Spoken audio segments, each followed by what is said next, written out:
Hello friends, कैसे हैं आप सब? Welcome to Grayscale GS. आज हम लोग संगम एज के बारे में एक डिटेल स्टडी करने वाले हैं। आज हम लोग देखेंगे कि संगम एज में क्या-क्या हुआ था, कौन-कौन से लिटरेचर्स उस वक्त डेवलप किए गए थे और उस टाइम पीरियड में कौन-कौन सी डायनेस्टीज एग्जिस्ट करती थी। तो आइए हम लोग स्टेप बाय स्टेप उसे देखते हैं। So let's begin. तो संगम एज एक्चुअली था क्या? संगम एज में नॉर्थ के जो पोएट्स हैं वो साउथ के पोएट्स के साथ मिलकर उन लोगों ने बहुत सारे लिटरेरी वर्क्स डेवलप किए थे जिसे संगम का नाम दिया गया और इसी को हम लोग संगम एज बोलते हैं। ऐसे टोटल 3 संगम्स हुए थे जिसमें साउथ इंडियन लिटरेचर्स को कंपाइल किया गया था। साउथ इंडियन लिटरेचर्स को कंपाइल किया गया था। जो तमिल लीजेंड्स लोग जो थे वो इन तीनों संगम को मुच्चगम नाम से बुलाते थे। इसे कहा जाता था मुच्चगम। पहला संगम जो है ये मदुरई में ऑर्गेनाइज किया गया था। इसके बारे में ऐसा कहा जाता है कि इसे खुद देवताओं ने अटेंड किया था, कि देवता खुद धरती पर आए थे और उस समय के जो इम्पोर्टेंट ऋषि मुनि हुआ करते थे उन लोगों के साथ मिल करके उन सभी लोगों ने लिटरेचर को कंपाइल किया था। तो first Sangam was attended by gods and legendary sages.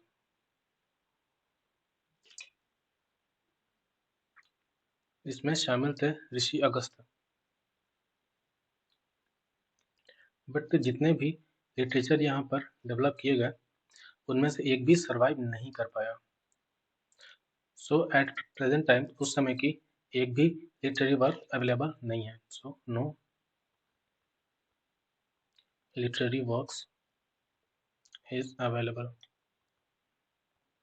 ऐसा कहा जाता है कि उस वक्त फेमाइन आया था, जो कि सुनामी था, आया था जिसमें सब कुछ डिस्ट्रॉय हो गया था।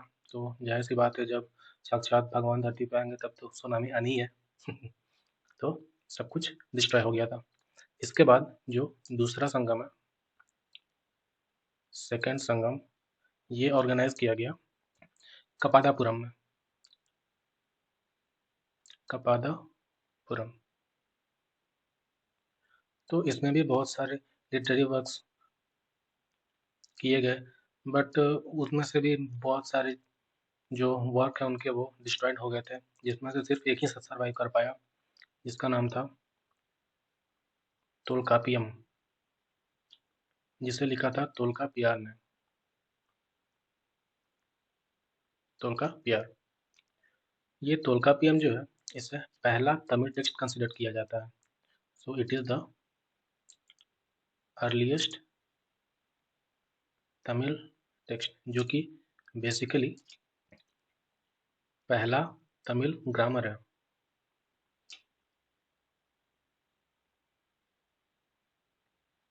ये बहुत ही इम्पोर्टेंट टेक्स्ट है जो काफ़ी बार एग्जाम में भी आ चुका है। फिर तीसरा और लास्ट संगम हुआ, ये भी मदुरई में ऑर्गेनाइज किया गया था। इसमें बहुत से लिटरेरी वर्क सर्वाइव कर गए और ये एक डिटेल इन्फॉर्मेशन देते हैं संगम पीरियड की हिस्ट्री के बारे में और उस वक्त जो इस एरिया में जो बहुत सारे किंगडम्स हुआ करते थे उनके कल्चर के बारे में और उनकी सोसाइटी कैसी थी, उनका एडमिनिस्ट्रेशन कैसा था। तो ये सारी जानकारी हमें थर्ड संगम के बचे हुए लिटरेरी सोर्सेज से मिलती है। तो आइए हम लोग एक एक करके इसे देखते हैं। कुछ टाइम पीरियड में टोटल 3 किंगडम्स एग्जिस्ट करता था, जो कि था चोलास, चेरास और पांड्यास। पांड्यास। तो आइए सबसे पहले हम लोग मैप वर्क से जानेंगे कि उनकी पोजीशन क्या क्या थी। ये हमारा साउथ इंडिया है ये, और ये जो आज का केरला वाला पार्ट है ये उस वक्त चेरा किंगडम हुआ करता था, और यहाँ पर थे पांड्यास और इनके ऊपर थे चोलास। तो ये इनकी ज्योग्राफिकल लोकेशन है उस वक्त की। तो आइए हम लोग एक एक करके इनके बारे में जानेंगे। तो सबसे पहले हम लोग जानेंगे चोलास के बारे में, फिर आएंगे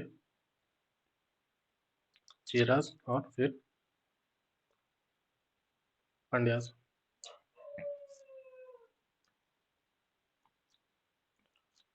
तो चोलास जो है इनकी कैपिटल थी गुरायूर में। फिर बाद में इन लोगों ने कैपिटल को शिफ्ट किया कुहार। इसका जो प्रोमिनेंट रूलर था उसका नाम था करिकला, और इनका एम्बलम जो था वो था टाइगर का।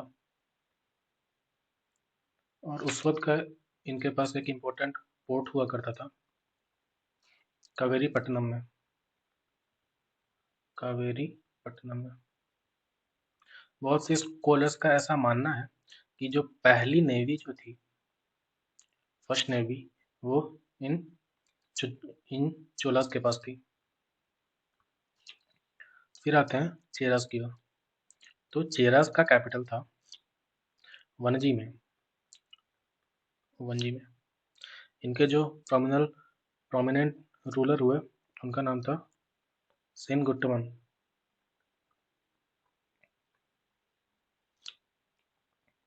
इनका एम्बलम जो था वो था bow and arrow. Bow and arrow. इनके जो इम्पोर्टेंट पोर्ट्स थे वो थे मुसीरी और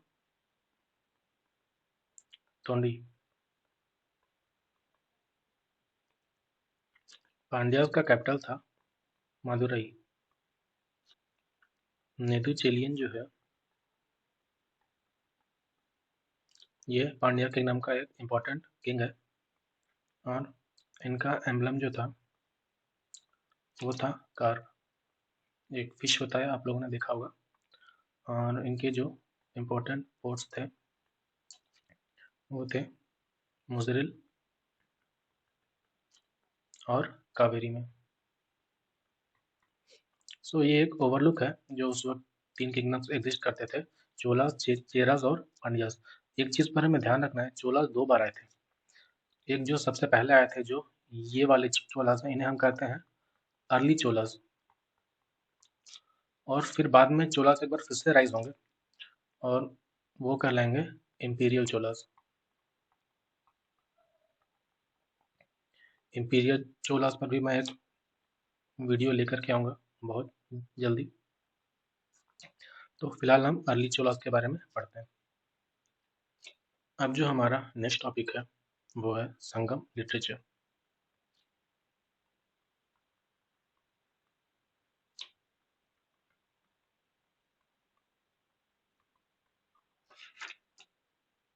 संगम लिटरेचर। तो संगम में बहुत सारे लिटरेचर डेवलप किए गए थे, जिसमें से एक फेमस लिटरेचर था तोल्कापियम,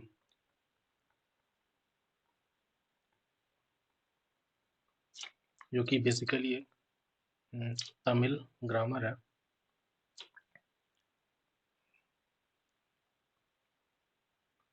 तमिल ग्रामर। और ये उस वक्त के सोशल और पॉलिटिकल और इसके साथ ही उस वक्त के इकोनॉमिक कंडीशंस की भी जानकारी देता था।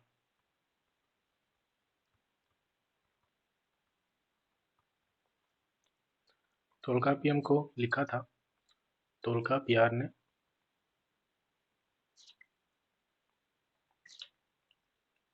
और इसमें उस वक्त के लैंड डिस्ट्रीब्यूशन के बारे में भी बताया गया था। ध्यान दीजिएगा, ये इंपॉर्टेंट है, ये कभी कभी एग्जाम में पूछ लेता है। इसमें बताया गया कि टोटल 5 तरह के लैंड्स थे।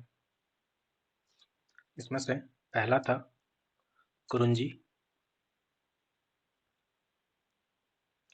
दूसरा था मुल्लई, और फिर उसके बाद मरुदम, फिर नेदाल, और लास्ट में पलाई। तो कुरुंजी जो था ये बेसिकली हिली ट्रैक्स वाले एरियाज को बोला जाता था। ये लोग जो हैं ये मुर्गन की पूजा करते थे, तो इनका चीफ डेटी था मुर्गन, और इनका चीफ ऑक्यूपेशन जो था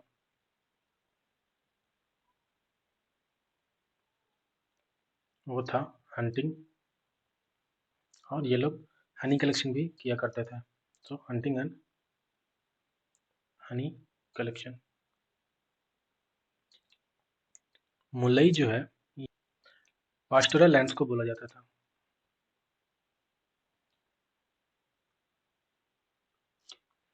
ये लोग विष्णु की पूजा करते थे, और इनका चीफ ऑक्यूपेशन था कैटल रेयरिंग। ये लोग गाय भैंस और बकरियां पालते थे और डेयरी प्रोडक्ट्स का भी काम करते थे। Dairy products.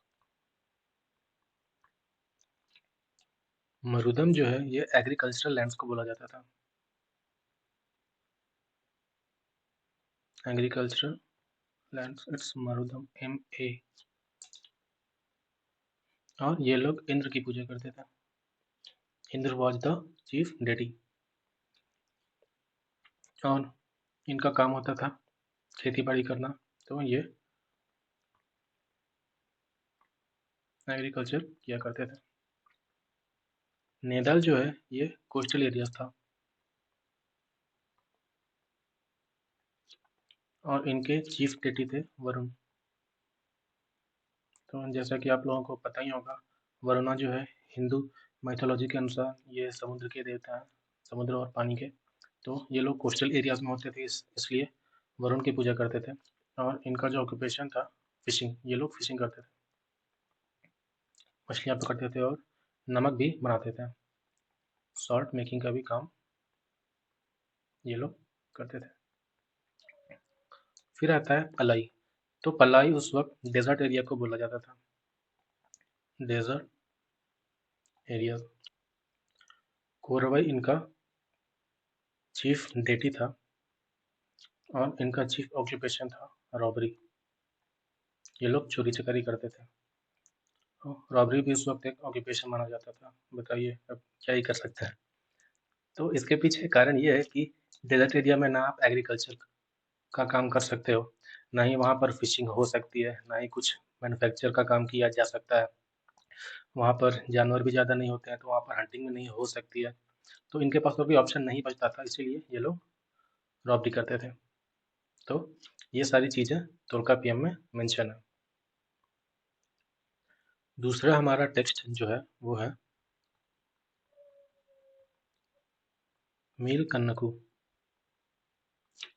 मील कन्नकू जो है वो एक नैरेटिव स्टोरी है। ये क्या है? Narrative story. और इसमें नॉर्थ का इन्फ्लुएंस देखा जा सकता है, इन्फ्लुएंस ऑफ नॉर्थ इंडिया। ये बात करता है 4 वर्ण के बारे में जो उस वक्त नॉर्थ इंडिया में प्रिवेल करते थे, जो कि हैं ब्राह्मण्स, क्षत्रिय, वैश्यस, और लास्ट में शूद्रस। इसमें मेंशन है रिवर गैंजेस के बारे में। सो इन सारी चीज़ों से हमें पता चलता है कि उस वक्त साउथ इंडिया में एक बड़े पैमाने पर नॉर्थ इंडिया का इन्फ्लुएंस भी था। फिर इसके बाद जो अगला टेक्स्ट है वो है कीलकनकु। कीलकनकु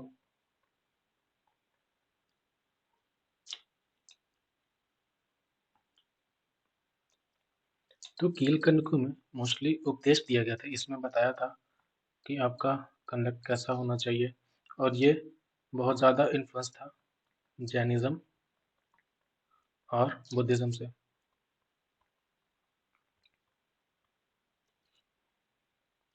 इसी वक्त दो एपिक्स भी लिखे गए थे इसमें, 2 एपिक्स, जिसमें से पहला है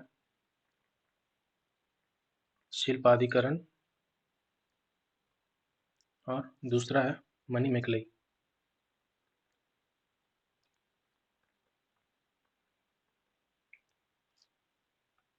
शिल्पाधिकरण जो है इसमें जिक्र है पटनी कल्ट का। पटनी कल्ट तो ये है क्या? तो ये एक स्टोरी है कन्नगी और कोवलम की।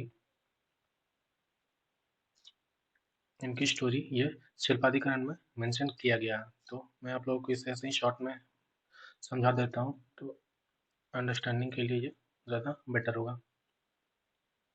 तो ये दो लोगों की कहानी है, कन्नगी और कोवलम की। ये दोनों बहुत ही ज़्यादा रिच मर्चेंट्स थे,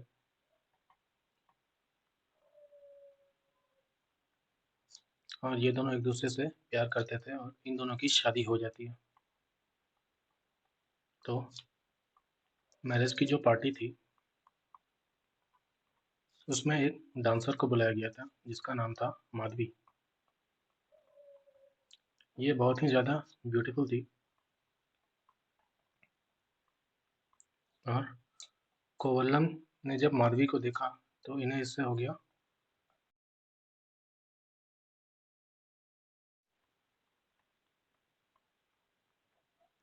और इन दोनों के बीच शुरू हो गया जिसे हम आज के डेट में एक्स्ट्रा मैरिटल अफेयर्स कहते हैं।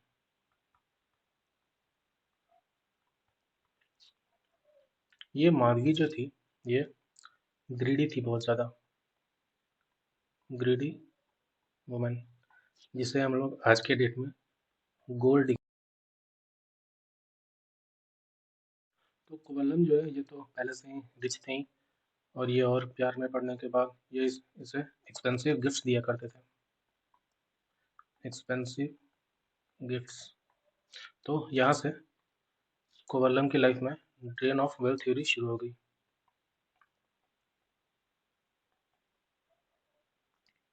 ये इस पर बहुत ज़्यादा खर्च करने लगा। फिर इसके बाद धीरे धीरे जब ये बैंकरप्ट हो गया तो फिर इसने सोचा कि अब तो हमारे सारे पैसे खत्म हो गए, तो अब क्या किया जाए। तो ये जो कन्नगी है इसकी वाइफ, ये बहुत ही हम्बल लेडी थी। तो ये सब जानने के बाद भी इसने इसे सपोर्ट किया। बताइए कितनी अच्छी वाइफ थी इसकी। तो इसने कहा कि हम लोग मादुराई में शिफ्ट हो जाते हैं, मादुराई, और वहाँ पर हम लोग एक नया बिजनेस स्टार्ट करेंगे। तो जैसे ही ये लोग मादुराई पहुँचे, वहाँ पर पंड्या किंगडम था। सॉरी, हाँ, यहाँ पर पंड्यास का राज था, पंड्यास का। तो ये लोग जब मदुरई आए तो इन्हें पैसों की जरूरत पड़ी। अब कोई भी बिजनेस इन्हें स्टैब्लिश करना है तो उसके लिए पैसे तो चाहिए ही, और ये पूरे कंगाल हो चुके थे।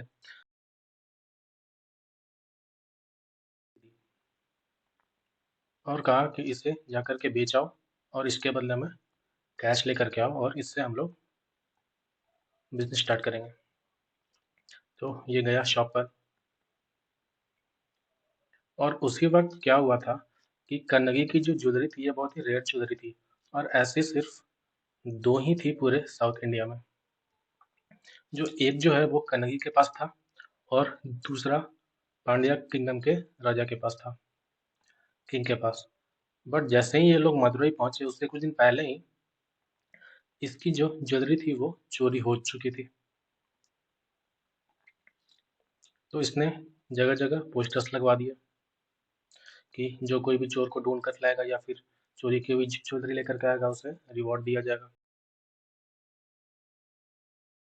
किस्मती से ये दोनों ज्वेलरी सेम थी। तो जब ये शॉप में बेचने गया इसे, तो उसने देखा कि अरे ये तो वही ज्वेलरी है जो कि किंग का चोरी कर लिया गया है। तो इसने चुपके से किंग के गार्ड्स को बुला दिया। तो किंग के गार्ड जब आए तो उन्होंने भी देखा, तो फिर इन्होंने कोवल्लम को वहीं पर मारना शुरू कर दिया। इस बेचारे को इतना मारा कि वहीं पर इसकी डेथ हो गई। अब ये बात जब कन्नगी को पता चली तो वो सीधे पहुंची किंग के पास, और उसका जो दूसरा पेयर था उसने इसे दिखाया और कहा कि नहीं, ये आपकी ज्वेलरी नहीं है, ये उसे बेच करके थोड़े कैश ले आए। तो फिर उसके बाद इसने कन्नगी ने किंग को श्राप दिया और उसके बाद किंग की मौत हो जाती है। और फिर इसी कर्स के कारण पूरा मदुरई शहर जो है वो डिस्ट्रॉय हो जाता है। फिर उसके बाद कन्नगी जो है बेचारी उदास जा करके हिल्स पर चली जाती है और वहां जा करके एक रॉक पर बैठ जाती है। और यहीं से स्टार्ट होता है पटनी कल्ट का। पटनी कल्ट का। तो ये स्टोरी थी पटनी कल्ट का। तो यही स्टोरी जो है शिल्पादिक्रम में मेंशन की गई है। और मनी मेकली जो है इसमें इन्फ्लुएंस है बुद्धिज्म का, और इसे एक बुद्धिस्ट स्कॉलर ने ही लिखा था, रिटन बाय बुद्धिस्ट स्कॉलर। और मनी मेकली जो है ये कोवल्लम और माधवी की बेटी है। कोवल्लम उसकी बेटी है, तो उसी के नाम पर ये टेक्स्ट है, मनी मेकली। संगम एज के दो और इम्पोर्टेंट टेक्स्ट हैं जिनसे कभी कभी क्वेश्चन आ जाता है, वो है इट्टू टोगई और पट्टू पट्टू।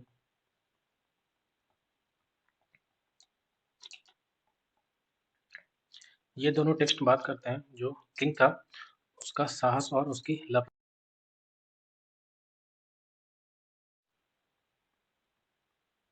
किंग्स वेलर एंड लव, जिसे अहम और पुरम भी कहा जाता है। अहम और पुरम। तो ये कुछ इंपॉर्टेंट लिटरेचर्स थे संगम एज के जो कि एग्जाम में पूछे जाते हैं। अब हम एक एक करके उन तीनों डायनेस्टीज के बारे में जानेंगे जो उस वक्त एग्जिस्ट करते थे। इसमें सबसे पहला है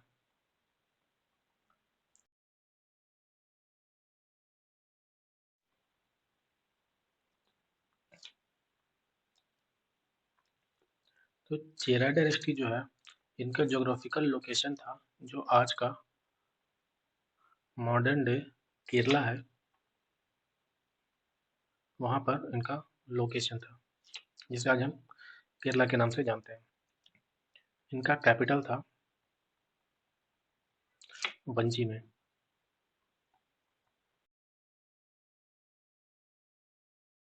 फोर्ट्स हुआ करते थे मुसेरी एंड टोंडी। इनका एम्बलम जो था इंसिग्निया, ये था बो एंड एरो। इनका जो एक प्रोमिनेंट किंग था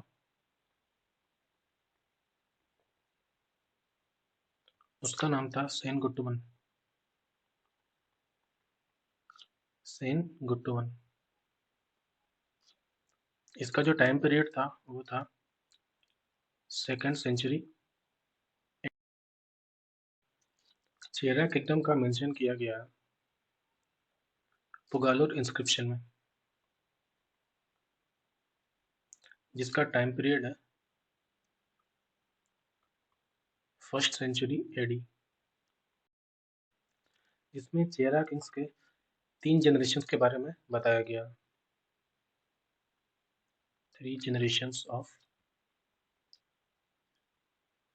चेरा किंग्स। सेनगुटुअन के जो मिलिट्री अचीवमेंट्स थे, मिलिट्री अचीवमेंट, और उसका जो हिमालयन एक्सपेडिशन था,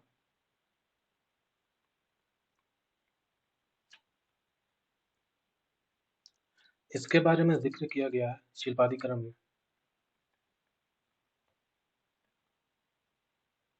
शिल्पादिक्रम में इसके मिलिट्री अचीवमेंट्स को मेंशन किया गया है। सेनगुटुअन जो है, इसने अपने किंगडम में पटनी कल्ट को इंट्रोड्यूस किया था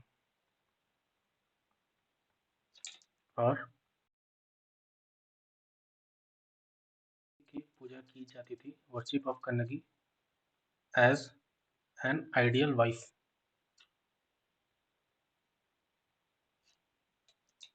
सेनगुटुअन ऐसा पहला था जिसने चाइना में अपने एम्बेसडर को भेजा था। So he was the first to send ambassador to China.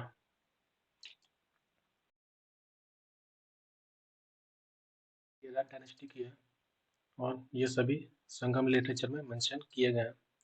फिर इसके बाद हम आते हैं चोलास की तरफ। चोला किंगडम। हम अगर यहाँ चोलास की बात करते हैं तो ये अर्ली चोलास है। फिर इंपीरियल चोलास भी आते हैं, बट वो बाद में राइज होंगे। बट अभी हम यहाँ पर अर्ली चोलास के बारे में पढ़ रहे हैं। सो इनका जो कैपिटल था में था। फिर बाद में इन्होंने अपनी कैपिटल शिफ्ट करी थी पुहार में। इनका एम्बलम था टाइगर।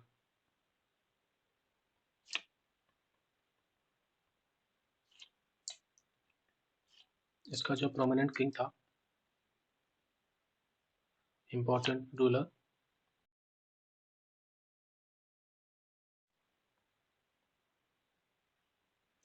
एक तमिल टेक्स्ट है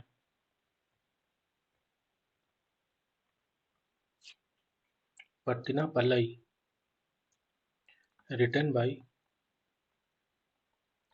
कदियालूर। सो इस टेक्स्ट में चोला किंगडम के मिलिट्री अचीवमेंट्स का जिक्र किया गया है। Military achievements of Cholas.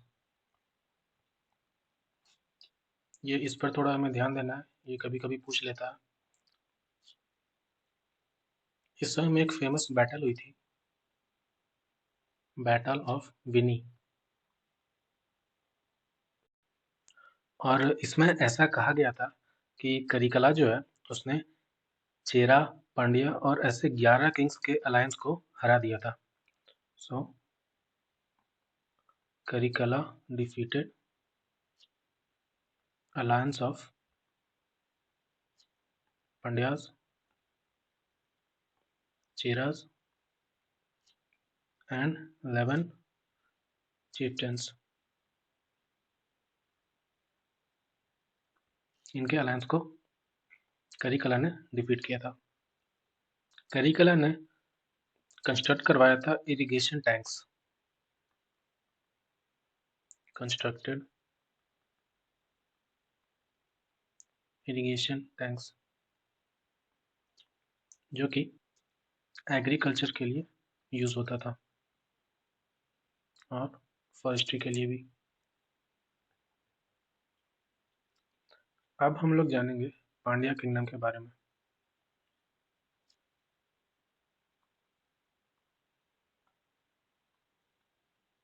Pandya dynasty.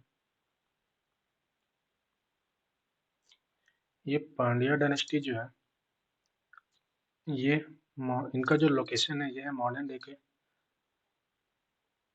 Southern part of Tamil Nadu. ये इनका ज्योग्राफिकल लोकेशन है। इनकी जो कैपिटल है वो थी मदुरई में, और इनका एम्बलम है कार। नेदुचेलियन जो है ये इनके इम्पोर्टेंट किंग है। नेदुचेलियन ये एक प्रोमिनेंट किंग है।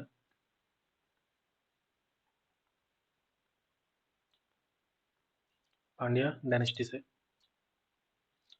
और शिल्पादिकरम के माइथोलॉजी के अनुसार ये जो मदुरई है ये डिस्ट्रॉय हो गया था कन्नगी के श्राप से। So destroyed by the curse of Kannagi.